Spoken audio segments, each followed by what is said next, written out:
If only it worked that easily. I like Mike an awful lot, but it's just not that easy. Sorry. Little nuance is required every once in a while, and hopefully it won't make Ted Cruz's teeth hurt. With us now from Capitol Hill, Republican Senator from Georgia and Vice Chairman of the Senate Select Intelligence Committee, something that Ted Cruz doesn't have. Senator Saxby Chambliss, also in Washington. We get the moderator, Meet the Press, David Gregory. You know, I am so offended, Saxby Chambliss, by so few things that it really takes Ted Cruz and others.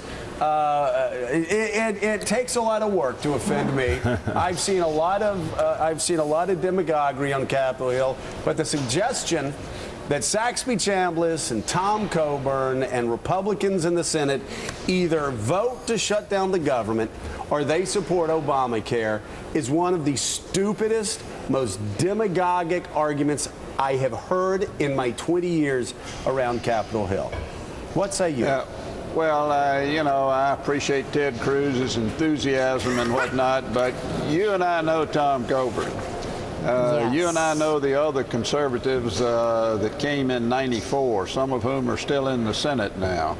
And we've been down that road. We shut down the government. You remember it well. Yes, we did. And we got our butts kicked over shutting down the government. Is it a fight worth having? Sure, it's a fight worth having. Obamacare is going to be a disaster for the American people. But what we ought to be talking about, Joe, is spending. We're spending way too much money.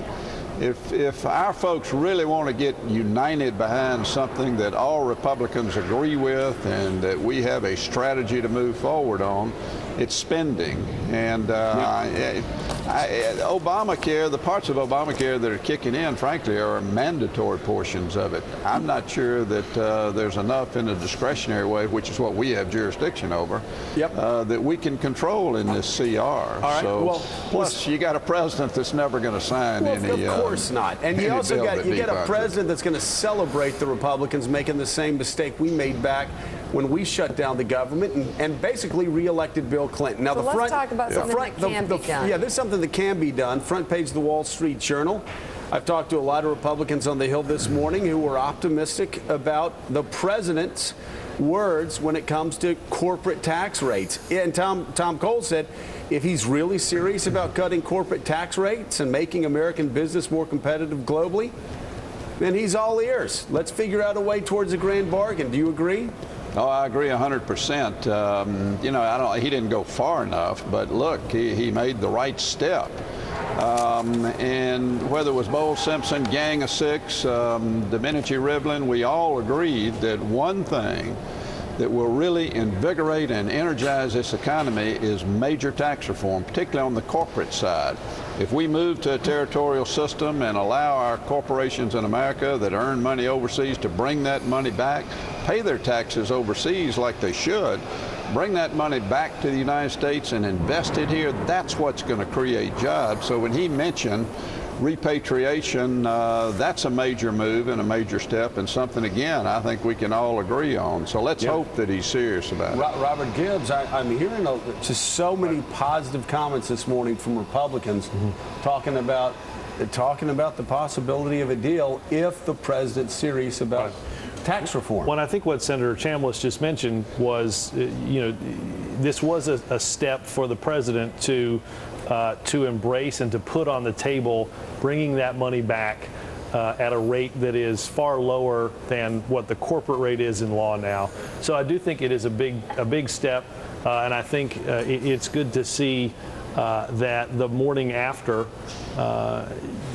there's wiggle still left in this thing to talk through, and I think that's a good thing. I have a question, if I could, for you, Senator Chambliss. You're the vice chair, as Joe mentioned, of the Intelligence Committee. How did the vote last week to potentially defund the NSA programs, how do you think that affected what might happen in the fall in terms of more transparency required for these programs to continue to exist? Did that change the environment a bit? Well, what changed the environment, Robert, is the Snowden matter. I mean, this guy has done more damage to the intelligence community of the United States than all other spy cases combined, in my opinion. I mean, it has been extremely detrimental. the fact that now people have the opportunity to know the sources and methods that we use in the world of cloak and dagger is truly something that it's going to take us a while to get over. What it did do, frankly, was give those folks who are just dead set against programs like this some more ammunition to come against the intelligence world. And the vote in the House is kind of hard to predict in a way, just because right now the House operates in ways that sometimes we're not sure exactly why they're doing what they're doing. Yes, sir. And but on the Senate side, I think you're going to see a very vigorous debate. I think it'll be in the right framework, and we should have a debate over these programs. Right. We've had debates before, and certainly that vote is going to ensure that we have that debate on the Senate side. That's the good news about it. Mike Barnicle. David Gregory, we have had back-to-back Republicans, Congressman Tom Cole and now Senator Chambliss, both indicating sort of in positive language that they would be receptive to elements of what the President of the United States said yesterday. What, in your estimation, is the biggest difference between this proposed grand bargain that has been articulated and the grand bargain of 2 years ago that almost came to fruition? Well, you know, I think there's a difference in how grand it is. I mean, I think they're trying to find some bargain rather than a grand bargain, and I think tilting it in favor of the corporate tax rate relief and in tax reform is something that's really going to appeal to Republicans. The White House knows that. But it's the back end of it that seems to me to still be very problematic. If the president wants to use some of that new revenue created for spending programs, I still don't know how you get that through, because he's tried different incarnations of that. But I still think this is an example of a pathway that you ultimately follow, which is you do something to appease Republicans enough, to give them enough breathing room to try to make some deal with you and see how far that gets you. We shall see. You know, David, you're exactly right. The major difference over what the president said yesterday and what Republicans believe is that we believe the private sector should create those jobs, not the government.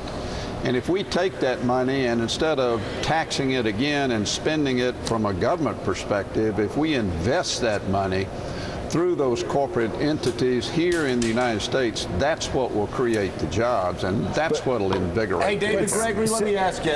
We got a lot of things going on right here. Right now, it seems to be Ted Cruz and a couple of other people against the world. Marco Rubio still trying to distract people from the fact that he supports citizenship on immigration reform.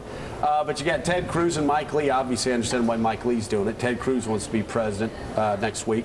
But it seems to me that they are actually giving the Republicans in the Senate and in the House an ability to be centered, an ability to look reasonable, an ability to actually triangulate against some of the more extreme elements of their own caucus.